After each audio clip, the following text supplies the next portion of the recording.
Hi everyone, welcome back to the channel. मैं वरुण त्यागी, आपका दोस्त, आपका well wisher again. Varun Tyagi classes में आप सभी का बहुत बहुत स्वागत करता हूं। दोस्तों, आज की इस वीडियो में इशू ऑफ शेयर चैप्टर का एक ऐसा टॉपिक लाया हूं जो टॉपिक सीखना समझना आपके लिए मोस्ट इंपॉर्टेंट है और इस टॉपिक से रिलेवेंट प्रैक्टिकल क्वेश्चन आएगा ही आएगा। जो मैंने आपसे कहा था कि इशू ऑफ शेयर चैप्टर में कंप्लीट प्रैक्टिकल क्वेश्चन आता है 6 मार्क्स का, उस कंप्लीट प्रैक्टिकल क्वेश्चन में ये टॉपिक आता ही आता है और इस टॉपिक के बिना इशू ऑफ शेयर चैप्टर बिल्कुल अधूरा है, राइट। जिस टॉपिक का नाम है शेयर्स को फॉरफिट करना और शेयर्स को फर्दर री इशू कर देना, राइट। तो that means forfeiture of shares and reissue of shares. So without wasting any time, let's start this video, right?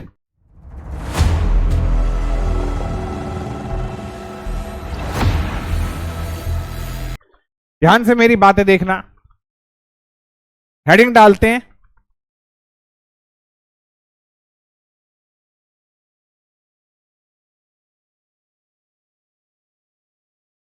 पहले समझाता हूं forfeiture of shares. Forfeiture of shares का मतलब क्या होता है? फॉरफीचर ऑफ शेयर्स का मतलब होता है कि कंपनी के थ्रू अपने डिफॉल्टर जो शेयर होल्डर्स होते हैं उन सभी डिफॉल्टर शेयर होल्डर्स की ऑनरशिप को कैंसिल कर देना, राइट। जब कंपनी के थ्रू शेयर्स अलॉट किए जाते हैं और एक भरोसे के बेसिस पे अलॉट किए जाते हैं और एक ऑप्शन दे दिया जाता है कि आप मुझे पैसा इंस्टॉलमेंट वाइज दे सकते हो, और कंपनी के थ्रू मान लो 4-5 इंस्टॉलमेंट बनाई गई हैं और वो शेयर होल्डर आने वाली इंस्टॉलमेंट का, डेट मींस कमिंग इंस्टॉलमेंट का अगर पैसा नहीं देते तो कंपनी का भरोसा टूटता है, राइट। कंपनी ड्यू डेट पे उन डिफॉल्टर्स को कॉल करती है कि जी आप इस ड्यू डेट पे आपका पैसा इतना बनता है, आप हमें इतना इतना पैसा दे दो, अदरवाइज हम आपकी अपने बिजनेस में, अपनी कंपनी में क्या ऑनरशिप को कैंसिल कर देंगे और जो आपने पैसा अभी तक दिया हुआ है उस पैसे को हम जब्त कर लेंगे। वो पैसा जब्त करना कहलाता है फॉरफीचर ऑफ शेयर्स। आपकी बुक में मेंशन है कि फॉरफीचर ऑफ शेयर्स का मतलब क्या है कि कैंसिलेशन ऑफ शेयर्स। तो कैंसिलेशन ऑफ शेयर्स का मतलब क्या है कि कंपनी के थ्रू शेयर होल्डर्स की ऑनरशिप को कैंसिल किया जा रहा है और ऑनरशिप को कैंसिल करके उन्हीं डिफॉल्टर ने अभी तक जो पैसा दे दिया वो सारा का सारा पैसा कंपनी जब्त कर लेती है, राइट। जब्त का मतलब फॉरफीट कर लेती है, राइट। अब इसी चीज को छोटे एग्जांपल के साथ समझाता हूं कैसे। कंपनी ने 10,000 शेयर्स इशू किए ऑफ ₹100 ईच, जिसमें से एप्लीकेशन 30 की है, अलॉटमेंट 30 की है, फर्स्ट एंड फाइनल कॉल 40 की है, राइट। एक शेयर होल्डर है एक्स। एक्स होल्ड करता है 1000 shares and did not paid first and final call money. X ने 1000 शेयर को होल्ड करा और 1000 शेयर पे एक्स डिफॉल्टर हो गया। एक्स ने फर्स्ट एंड फाइनल कॉल का पैसा पे नहीं करा। एक्स के 1000 शेयर का जो फर्स्ट एंड फाइनल कॉल का पैसा बनता है 4 रुपए की, कितना बनता है? 4000। 4000 रुपए को कंपनी ने पहले से ही एक्स के कैपिटल अकाउंट में ट्रांसफर कर दिया था। आप जानते हो कि जब company first and final call की एंट्री पास करेगी तो कंपनी यही एंट्री पास करेगी, equity share first and final call account debit to equity share capital account. यहां पे कंपनी इकट्ठा पैसा जमा करेगी 10,000 की इंटू 4 से करके 40,000। इस 40,000 में से 4,000 रुपए एक्स के भी होंगे, तो कंपनी ने 4,000 रुपए एक्स के कैपिटल अकाउंट में ट्रांसफर कर दिए पहले से पहले। अब जाके पता चला क्या कि जब कंपनी ने ये बैंक वाली एंट्री पास करी, bank account debit, calls in arrear debit to equity share first and final call, 40,000 बनते हैं। 4,000 रुपए कंपनी के पास नहीं आ पाए, तो ये 4,000 रुपए कंपनी के पास नहीं आ पाए तो कंपनी ये नहीं कह रही कि मैं 4,000 रुपए तो तुम्हारे कैपिटल अकाउंट में पहले ही डाल चुकी हूं और मुझे तुम मेरा 4,000 रुपए नहीं दे रहे। ड्यू डेट आ चुकी है, ड्यू डेट पे कंपनी ने इस अमाउंट को मंगवाने के लिए कॉल करा, कॉल करने के बाद पता चलता है भैया ये तो कह रहा है कि जी मेरे पे पैसा ही नहीं है, तो कंपनी ने कहा भाई देख ले सुन ले, सीधी सी बात है, ये 4,000 रुपए तुम्हें देने होंगे। अगर तुमने ये 4,000 रुपए नहीं दिए तो तुम अभी तक मुझे जो दे चुके हो, अभी तक क्या दे चुके हो, ये जो एक्स पर्सन है ये एप्लीकेशन भी दे चुका है, अलॉटमेंट भी दे चुका है, तो एक्स अपने 1,000 शेयर पे एप्लीकेशन और अलॉटमेंट दोनों दे चुका है। एप्लीकेशन 30 की है, अलॉटमेंट 30 की है, तो 1,000 शेयर पे 60 के रेट से वो है ना, क्या नाम है, मैंने कुछ गलती तो नहीं करी, ये 40,000 आना चाहिए। एक छोटी सी मिस्टेक है जल्दबाजी में, 10,000 की इंटू 40 से करेंगे तो ये 4 लाख आएगा। इतना झूम जाते हैं मैं प्रश्न में जो बता नहीं सकते हैं। 4 लाख में से एक्स 40,000 रुपए देने के लायक नहीं है, 4 लाख 3 लाख 60 और ये 1 0, तो एक्स 40,000 रुपए देने के लायक नहीं है, तो यानी कि एक्स ने जो 60,000 रुपए दे रखे हैं, कंपनी ने क्या काम करा कि एक्स भाई साहब जो आपने ये 60,000 रुपए दे रखे हैं, हम आपके ये 60,000 रुपए जब्त कर लेंगे। अब सीधी सी बात है, आप सोच लो, तो कंपनी के थ्रू या कंपनी में कोई भी एक ऐसा डिफॉल्टर शेयर होल्डर जैसे ही अराइज हो जाता है, कंपनी उसे ऑप्शन देती है कि भैया सीधी सी बात है, हम आपको कुछ टाइम दे रहे हैं, इस टाइम के अंदर अंदर आप हमारा इस पैसे को कर दो।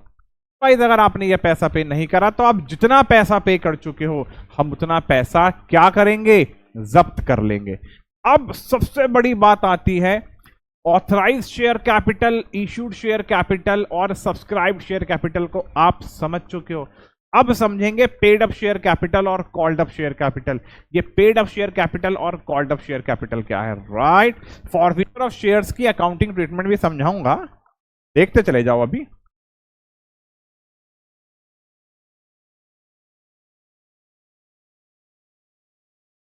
Application, allotment, first and final call, 30 30 40, यहां से लेके इसका कलर चेंज करते हैं पहले तो ना,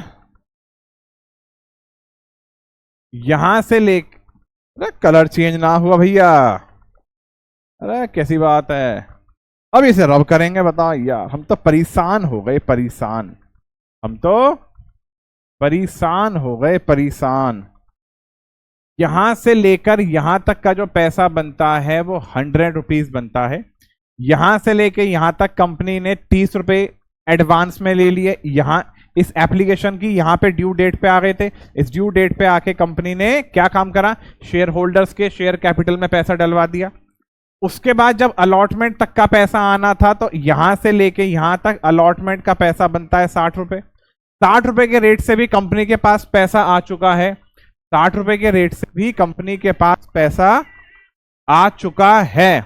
कोई बात नहीं, कॉल आ रहा है, आने दो। 60 रुपए के रेट से कंपनी के पास पैसा आ चुका है, आगे चलते हैं। जैसे ही इसकी ड्यू डेट पे आते हैं, कंपनी ने 40 रुपए के रेट से शेयर होल्डर कैपिटल अकाउंट में पैसा डलवा दिया, लेकिन सामने वाले बंदे ने पैसा नहीं दिया। तो आप ये चीज सोचो कि कंपनी के पास अगर मैं इन 1000 शेयर की बात करता हूं तो 1000 शेयर का पैसा 60 रुपए के रेट से ही आया हुआ है, तो ये 60,000 रुपए तो मानी जाएगी पेड अप कैपिटल, राइट। जो पैसा शेयर होल्डर पे कर चुका होता है उसे पेड अप शेयर कैपिटल कहते हैं। इस लास्ट में 60 में और 40 जोड़ूंगा तो कितना आ जाएगा, एक शेयर 100 तक का आ जाएगा। तो यानी कि ये जो 40 है, इस 40 को तो नाम दिया जाएगा अनपेड अप कैपिटल का। तो कॉल्ड अप कैपिटल क्या होती है, कॉल्ड अप कैपिटल का मतलब होता है पेड अप कैपिटल और अनपेड कैपिटल, राइट। तो यहां से लेके यहां तक तो कॉल्ड अप कैपिटल मानी जाएगी 100 के रेट से। तो कॉल्ड अप कैपिटल कितनी मानी जाएगी, 1000 शेयर का पैसा 100 रुपए के रेट से 1,00,000 रुपए, राइट। तो कॉल्ड अप कैपिटल का सीधा सीधा सा फॉर्मूला होता है क्या, equals to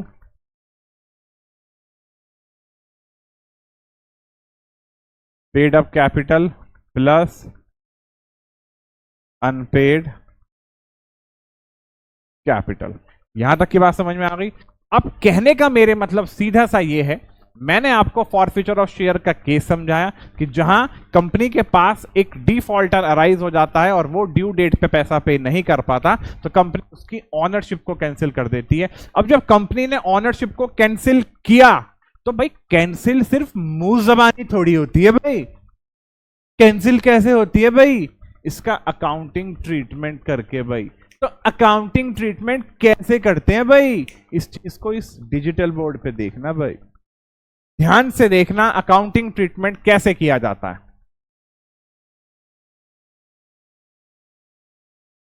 equity share capital account debit to forfeited share account to unpaid calls. Unpaid call कौन सी है? First and final call account, जिसको हम कॉल्स इन एरियर का भी नाम देते हैं, राइट। ध्यान से देखना, अब ये शेयर फॉरफिट की एंट्री है। इस शेयर फॉरफिट की एंट्री में क्या अमाउंट रिकॉर्ड किया जाएगा? 1000 शेयर पे 100 रुपए के रेट से, मेरी बात सुनना ध्यान से, 1000 शेयर पे 100 रुपए के रेट से कंपनी इस एक्स की कैपिटल अकाउंट को क्रेडिट कर चुकी है। कर चुकी है ना? कर चुकी है। एप्लीकेशन के टाइम पे भी क्रेडिट कर दिया, अलॉटमेंट के टाइम पे भी क्रेडिट कर दिया। तो मतलब क्या है कि तेरे कैपिटल अकाउंट में हमने 60,000 रुपए डलवा दिए भाई, और 60,000 डलवाने के बाद इन 40,000 को भी डलवाया था भाई। 40,000 के बाद तू हमें ये, हमारे डलवाने के बाद तू हमें ये 40,000 रुपए नहीं दिए तूने, और हमने तुझे टाइम भी दिया, तूने तब भी नहीं दिया। तब जाके हमने कहा है कि हम तेरे शेयर्स को कैंसिल कर देंगे और तेरा मालिकाना अधिकार हटा देंगे अपनी कंपनी से भाई।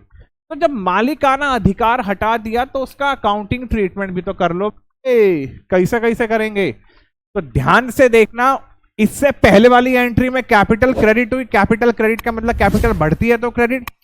अब जब इसकी ऑनरशिप को कैंसिल किया जा रहा है तो यू तो भाड़ में गया, इसका मतलब ना है हमारी कंपनी से। तो जब इसका मतलब नहीं है हमारी कंपनी से तो इस कैपिटल को घटा के दिखाएंगे। कैपिटल घटती है तो डेबिट, राइट। तो यहां आएगा 1,00,000। टू फॉरफिटेड शेयर्स में कितना आएगा? 60,000। और कितना पैसा नहीं मिल पाया 40 के रेट से? 40,000। हमेशा से याद रखना, बुक में तो लिख दिया गया कि मल्टीप्लाई कर दो कॉल्ड अप कैपिटल से, ये कॉल्ड अप कैपिटल से मल्टीप्लाई कर दो, ये पेड अप कैपिटल से ये कॉल्ड अप शेयर से मल्टीप्लाई कर दो, ये पेड अप शेयर से मल्टीप्लाई कर दो, ये अनपेड शेयर से मल्टीप्लाई कर दो। अरे भैया रटो मत, तुम्हारा भाई तुम्हें टेक्निकली समझा रहा है, लॉजिकली समझा रहा है, ये डेबिट क्यों हो रहे हैं, ये क्रेडिट क्यों हो रहे हैं, समझे ना भाई, राइट। तो ध्यान से मेरी बात देखो, equity share capital account debit हुआ 1,00,000 से, टू फॉरफिटेड शेयर क्रेडिट हुआ 60,000 से, to first and final call credit हुआ 40,000 से। यहां तक की बात क्लियर है? शेयर फॉरफिट का अकाउंटिंग ट्रीटमेंट यही किया जाता है। अब रीइश्यू भी समझाऊंगा, रीइश्यू में भी ये आएगा शेयर फॉरफिट। रीइश्यू से पहले वो समझाना चाह रहा हूं कि अगर कंपनी के थ्रू ये ही शेयर सिक्योरिटी प्रीमियम पे इशू किए गए हैं, राइट। तो जब कंपनी के थ्रू जो शेयर फॉरफिट किए जा रहे हैं वो शेयर प्रीमियम पे इशू किए गए हैं, उस केस में अकाउंटिंग ट्रीटमेंट कैसे करते हैं भाई, समझे ना भाई? आ जाओ भाई। यो कैसे चेंज हुआ भाई? चलो भाई, हो गया तो हो गया भाई, क्या करें भाई।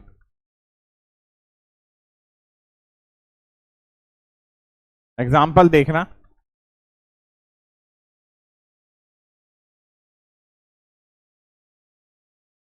10,000 शेयर कंपनी के द्वारा इशू किए जा रहे हैं ऑफ ₹100 ईच। 30 की क्या है एप्लीकेशन, 50 की क्या है अलॉटमेंट, इंक्लूडिंग प्रीमियम ऑफ ₹20। अरे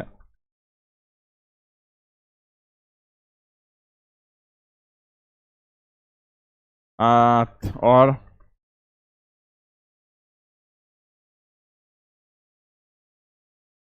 ध्यान से देखना, मैं यहां एक शेयर होल्डर ले रहा हूं दोबारा से एक्स, एक्स को ही लेंगे भाई, हमें तो एक्स से लगाव है भैया, हम तो एक्स को ही लेंगे भाई। एक्स होल्ड करता है 10,000 शेयर, नहीं भाई क्या लिख रहे हैं भाई,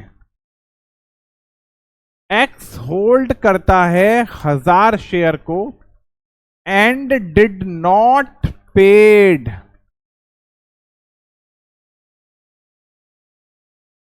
allotment and call money. X ने 1000 शेयर पे ना तो अलॉटमेंट मनी को पे करा ना कॉल मनी को पे करा, तो जब अलॉटमेंट को नहीं पे करा तो भाई प्रीमियम भी नहीं दिया होगा। जब कंपनी के पास प्रीमियम नहीं आया, लेकिन नहीं आया और आने से पहले आया तो है ही नहीं, और उससे पहले हमने पहले से ही वो प्रीमियम का पैसा सिक्योरिटी प्रीमियम में क्रेडिट कर दिया था, हमने अलॉटमेंट की एंट्री पास करी थी, equity share allotment account debit to equity share capital account to security premium. तो हमने एक्स से जो प्रीमियम का पैसा भी मिलना था 1000 शेयर का 20 रुपए के रेट से 20,000, तो वो तो हम पहले से ही एसपीआर अकाउंट के अंदर क्रेडिट कर चुके थे, अब वो पैसा मिला नहीं हमें।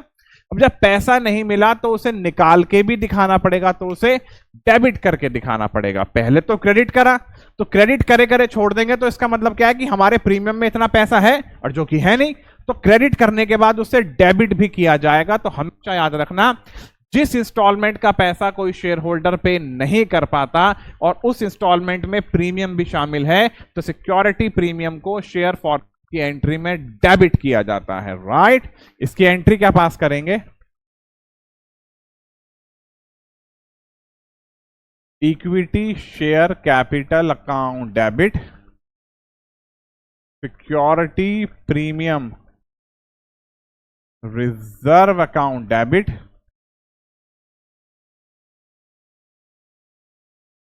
To forfeited shares to allotment account to first and final call. 1000 share पे, राइट, वो बंदा फर्स्ट एंड फाइनल कॉल का भी पैसा पे नहीं कर पाया, तो फर्स्ट एंड फाइनल कॉल का मतलब क्या है, वो यहां तक तो पहुंचा हुआ है, application allotment first and final call, right, 30, 50, 40, तो वह इसकी ड्यू डेट तक तो पहुंच गया भाई। तो जब यहां से यहां तक पहुंच गया भाई, तो ये यहां से यहां तक की वैल्यू को तो कॉल्ड अप वैल्यू ही कहा जाता है। तो यहां मल्टीप्लाई किससे होगी, अरे यार 100 से, 1,00,000। एसपीआर का अमाउंट कितना आएगा, 20 के रेट से 20,000। कंपनी पैसा जब्त कितना करेगी, 60 कह रहा हूं ना ना ना, ओ क्या नाम है, उसने सिर्फ एप्लीकेशन ही तो पे करी है भाई, एप्लीकेशन 30 की है, 30,000, ये दो अमाउंट मिल नहीं पाए कंपनी को, तो इंटू 50 इंटू 40, राइट। तो ये कितना आया भाई, 50, 30, 80, 40, 120, और इनका समेशन भी 120 आ गया। हमेशा याद रखना, जितना अमाउंट डेबिट किया जाएगा उतना अमाउंट क्रेडिट भी होगा। अगर यहां मैंने 100 लिखा है तो यहां नीचे इन तीनों का समेशन भी 100 जरूर आएगा। 20 से मैंने डेबिट कर रखा है प्रीमियम, तो 20 के साथ अलॉटमेंट को नीचे क्रेडिट किया जाएगा। तो मेरे कहने का मतलब यह है कि शेयर फॉरफिटेड अकाउंट में जब शेयर्स, वो शेयर फॉरफिट किए गए हैं जिन्हें प्रीमियम पे इशू किया गया था, तो उसका ट्रीटमेंट ऐसे करते हैं। अगर प्रीमियम तो उस केस में सिक्योरिटी प्रीमियम को डेबिट किया जाता है, और अगर प्रीमियम का पैसा मिल गया, मैं इसी में ही अगर आपके सामने ये चीज कह दूं कि उसने अलॉटमेंट का पैसा तो पे कर दिया, कॉल मनी का पैसा पे नहीं करा, अगर मैं उसमें इसी वाले एग्जांपल में आपके सामने ये चीज कह दूं कि उसने अलॉटमेंट का पैसा पे कर दिया, फाइनल कॉल का पैसा पे नहीं करा, तो आप एंट्री क्या पास करोगे, equity share capital account debit to forfeited share to first and final call account. 1000 की मल्टीप्लाई 100 से करेंगे, 1000 की मल्टीप्लाई 60 से करेंगे, क्योंकि ना आ जाएगा 1,60,000 40,000, राइट। तो शेयर फॉरफीट के ट्रीटमेंट को ऐसे ऐसे रिकॉर्ड किया जाता है। शेयर फॉरफीट का ट्रीटमेंट इसके अलावा कुछ नहीं होता। अब चलता हूं कहां, री इश्यू ऑफ शेयर्स के कंसेप्ट पे। टाइम देख लो, वीडियो 20 मिनट की हो चुकी है। 10 मिनट में री इश्यू ऑफ शेयर का टॉपिक करा के फिर इस वीडियो को फिनिश करेंगे, ठीक है ना भाई। आ जाओ भाई।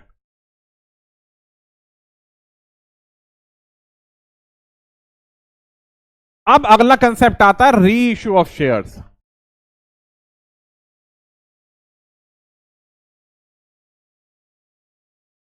री इश्यू ऑफ शेयर्स का मतलब क्या होता है कि कंपनी के थ्रू शेयर्स को दोबारा से बेचा जा रहा है, राइट। कंपनी के पास एक डिफॉल्टर शेयर होल्डर क्रिएट हुआ था, उस डिफॉल्टर शेयर होल्डर के थ्रू पैसा पे नहीं किया गया था अपने शेयर्स पे, तो लॉजिकली बात है कंपनी को तो पैसा चाहिए, तो कंपनी फर्दर एक और नया शेयर होल्डर ढूंढती है। अब उस नए शेयर होल्डर को ऑप्शन नहीं देगी कि तू भी पैसा किस्तों में दे, अजी ऐसी की तैसी। भाई समय निकल गया भाई, उस समय पे पुराने वाले बंदे ने पैसा नहीं दिया, समय निकल गया। अब समय निकलने के बाद मुझे तो भैया अपना इकट्ठा पैसा चाहिए। अब तू भी तो मेरी कंपनी के अंदर जितना पैसा देगा उतने पैसे का ही शेयर होल्डर बनेगा। मेरी कंपनी में एक शेयर 100 रुपए का है, और अगर वो बंदा 1000 शेयर का पैसा मुझे फाइनल कॉल पे नहीं दे पाया था, यानी कि उसे 1 लाख देने थे, उसने 60,000 दे दिए थे और उसने 40,000 नहीं दिए, अब मैं यही 1000 शेयर तुझे बेचूंगी। अब जब मैं यही 1000 शेयर तुझे बेचूंगी, अब मैं 100 रुपए के रेट से बेच रही हूं, तो मैं तुझसे 1 लाख रुपए चाहूंगी भाई, सीधी सी बात है। मैं तुझे किस्तों वाला हिसाब किताब तेरे साथ रखूंगी नहीं। तो री इश्यू ऑफ शेयर्स का मतलब क्या है कि कंपनी के थ्रू जब कोई डिफॉल्टर शेयर्स अराइज हो जाता है, शेयर होल्डर अराइज हो जाता है, और कंपनी उसी के शेयर को फर्दर किसी दूसरे बंदे को बेच देती है, दूसरे इंसान को बेच देती है, तो दूसरे बंदे को शेयर्स बेचना ही कहलाता है री इश्यू ऑफ शेयर्स। अब जब कंपनी के थ्रू शेयर्स री इश्यू किए जाते हैं, तो शेयर्स री इश्यू किए जाते हैं 3 तरीकों से, एट पार, एट डिस्काउंट और एट प्रीमियम। एक शेयर की वैल्यू 100 रुपए है और कंपनी के थ्रू 100 रुपए के रेट से शेयर को री इश्यू किया गया है, तो वो एट पार कहलाएगा। एक शेयर की वैल्यू 100 रुपए की है और कंपनी के थ्रू ये शेयर्स उससे थोड़े कम रेट से अगर री इश्यू किए गए हैं, 100 का एक शेयर है, 90 के रेट से री इश्यू कर दिए गए, 80 के रेट से री इश्यू कर दिए गए, 70 के रेट से री इश्यू कर दिए गए, 60 के रेट से री इश्यू कर दिए गए, तो ये क्या है, डिस्काउंट वाला केस माना जाएगा। क्यों? क्योंकि एक शेयर की तो वैल्यू 100 रुपए है, राइट। मैं तुम्हें अगर सस्ते रेट से बेच रही हूं तो मतलब क्या है कि मैं तुम्हें डिस्काउंट ही तो दे रही हूं। और उसके बाद क्या है, तीसरा ऑप्शन होता है कि जब कंपनी के थ्रू यही शेयर्स महंगे रेट से बेचे जाएं, एक शेयर 100 रुपए का है, कंपनी बेच रही है 110, 120, 130 से, तो यानी कि ये कहलाता है प्रीमियम का केस। तो जब कंपनी के थ्रू शेयर रीइश्यू किए जाते हैं पार, प्रीमियम और डिस्काउंट पे, तो इसका अकाउंटिंग ट्रीटमेंट कैसे होता है, यहां आ जाओ, capital to security premium reserve account. ध्यान से देखना, एक्स नाम का जो बंदा था, और कलर चेंज करते हैं भाई,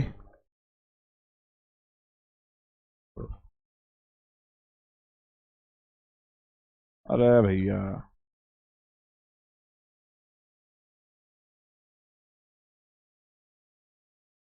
एक्स नाम का जो बंदा था वो 1000 शेयर पे उसने फर्स्ट एंड फाइनल कॉल जो कि 40 की थी उसका पैसा पे नहीं करा। तो उस एक्स नाम के बंदे ने 1000 शेयर पे 60 रुपए के रेट से, यानी एप्लीकेशन और अलॉटमेंट, यहां मैंने प्रीमियम वाला केस नहीं लिया, 1000 की 60 से इंटू करी तो उसने 60,000 रुपए दे दिए थे। ये 60 के 60,000 रुपए कंपनी को तो फायदा हो गया, ये कंपनी ने 60 के 60,000 रुपए क्या कर लिए, जब्त कर लिए, बल्ले बल्ले आ गई। अब अगर कंपनी इन्हीं 1000 शेयर को दोबारा से बेचती है और ये 1000 शेयर को दोबारा से 100 रुपए के रेट से बेचती है, तो कंपनी के पास कितना पैसा आएगा, 1 लाख रुपए।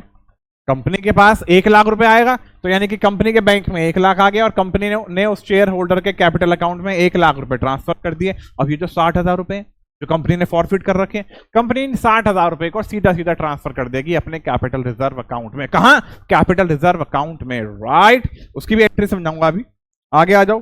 अब अगर कंपनी के थ्रू यही 1000 शेयर को बेचा जाता है डिस्काउंट पे, तो डिस्काउंट का मतलब क्या है कि कंपनी 60,000 रुपए का तो अपना फायदा क्या ले चुकी है। तो कंपनी 60,000 रुपए में से ही उसे मैक्सिमम से मैक्सिमम डिस्काउंट दे सकती है। तो यानी कि ये 60 रुपए कंपनी के पास ऑलरेडी आ चुके हैं, तो कंपनी सामने वाले बंदे को 60 रुपए तक का डिस्काउंट भी दे सकती है। क्यों? क्योंकि कंपनी को तो सिर्फ और सिर्फ 40,000 रुपए की ही जरूरत थी, 40,000 की ही कमी थी, और कंपनी को 40,000 रुपए लेने के लिए कंपनी चाहे तो इन 1000 शेयर को क्या 40 के रेट से ही री इशू कर सकती है। तो कंपनी ने 100 में से मैक्सिमम कितना डिस्काउंट दिया? 60 का, और कंपनी मैक्सिमम उतना ही डिस्काउंट दे सकती है जितना पैसा कंपनी ने ऑलरेडी फॉरफीट कर लिया, राइट। तो यहां कंपनी क्या काम कर सकती है? 60 रुपए का सामने वाले बंदे को डिस्काउंट अलाउ कर सकती है। तो जो पैसा, जो अमाउंट कंपनी डिस्काउंट में देती है, या जो भी डिस्काउंट वाला अमाउंट होता है, वो फॉरफिटेड शेयर अकाउंट में डेबिट किया जाता है, क्योंकि डिस्काउंट वाला अमाउंट फॉरफिटेड अमाउंट से ही एडजस्ट किया जाता है। तो यहां कितना आ गया? 60,000। कंपनी ने इन्हीं 1000 शेयर्स को 40 के रेट से बेच दिया, तो कंपनी के पास 40,000 रुपए आ गए। 60,000 का कंपनी ने डिस्काउंट दे दिया, और उसके अकाउंट में 1,00,000 रुपए, 1 2 3 4 5 ऐसी की तैसी कंपनी ने उसके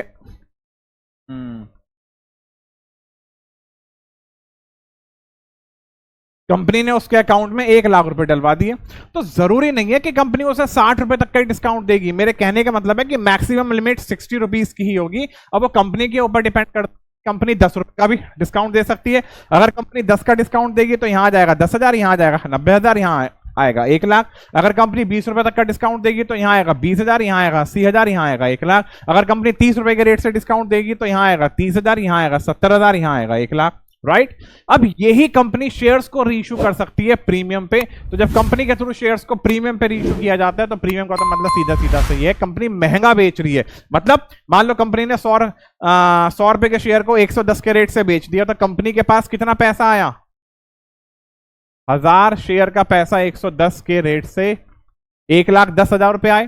कंपनी उस बंदे के अकाउंट में तो 1,00,000 रुपए ट्रांसफर कर देगी, और 10,000 का कंपनी के पास फालतू प्रीमियम का पैसा आ गया ना, वो कंपनी ने अपने सिक्योरिटी प्रीमियम रिजर्व अकाउंट के अंदर ट्रांसफर कर दिया, राइट। तो ये अमाउंट कुछ भी हो सकता है। प्रीमियम का कंपनी 20 रुपए महंगा भी बेच सकती है। अगर 120 के रेट से बेचेगी तो यहाँ 1,20,000, यहाँ 1,00,000, यहाँ 20,000।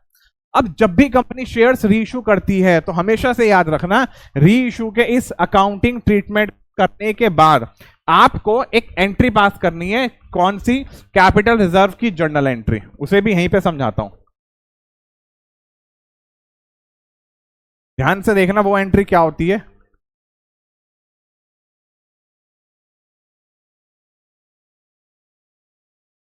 Forfeited share account debit to capital reserve account.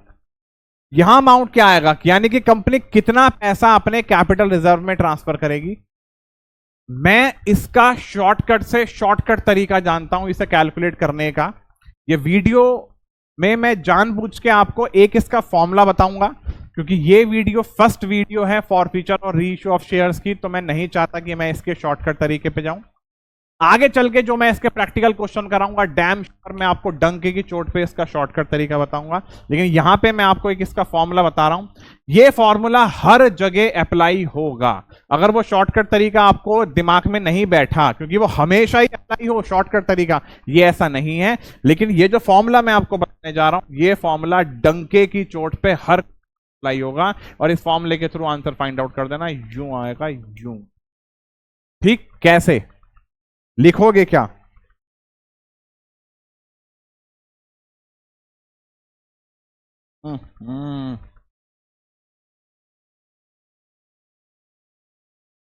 Amount of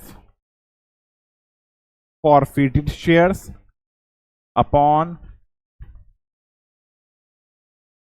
number of forfeited share into number of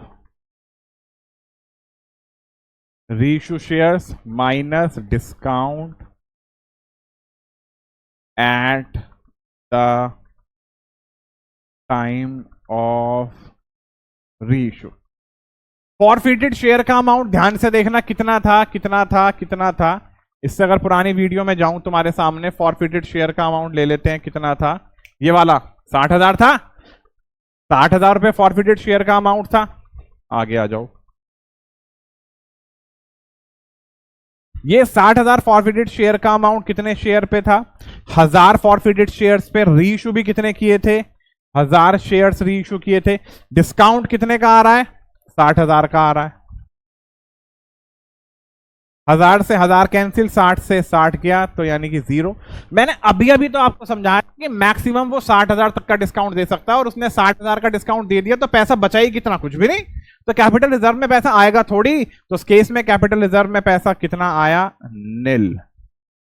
अब अगर मैं यहां डिस्काउंट की वैल्यू कर दूं 30,000, तो मुझे कुछ नहीं करना, यहां पे मैं लिख दूंगा 30,000। 60,000 में से 30,000 गए, 30,000 की वैल्यू आ जाएगी किसकी? कैपिटल रिजर्व की। अब अगर मैं यहां पे कर दूं कितना? 20,000, यानी कि हमने सिर्फ और सिर्फ उसे 20 रुपए तक का ही डिस्काउंट अलाउ करा, तो यानी कि 1000 शेयर हमने रीइश्यू कर दिया 80 के रेट से, तो यहां पे तो आ जाएगा 80,000, यहां आ जाएगा 20,000, यहां आ जाएगा 1,00,000। तो जब यहां 20,000 आ जाएगा तो यहां पे भी 20,000 आएगा। 1000 से 1000 कैंसिल, 60 में से 20 गए, कितना आया? 40,000। वो 40 यहां भी आ जाएगा, यहां भी आ जाएगा, राइट। तो इसी फॉर्मूले को अप्लाई कर लेना भाई साहब, दावा करता हूं कहीं भी नहीं अटकोगे। तो इस वीडियो के थ्रू मैंने तुम्हें समझाने की कोशिश की है फॉरफीचर और रीइश्यू ऑफ शेयर्स का अकाउंटिंग ट्रीटमेंट। अब फॉरफीचर और रीइश्यू ऑफ शेयर्स के प्रैक्टिकल क्वेश्चन भी लाऊंगा, जो प्रैक्टिकल क्वेश्चन आपके बुक में मेंशन है, जहां लिखा जाता है पेड अप इतना, कॉल्ड अप इतना, वगैरह वगैरह वगैरह वगैरह। इस टाइप के प्रैक्टिकल क्वेश्चन को कैसे परफॉर्म किया जाता है, राइट। तो मिलता हूं बहुत जल्द एक और नई वीडियो के साथ। Thanks for watching and keep watching and keep smiling, right. Good bye.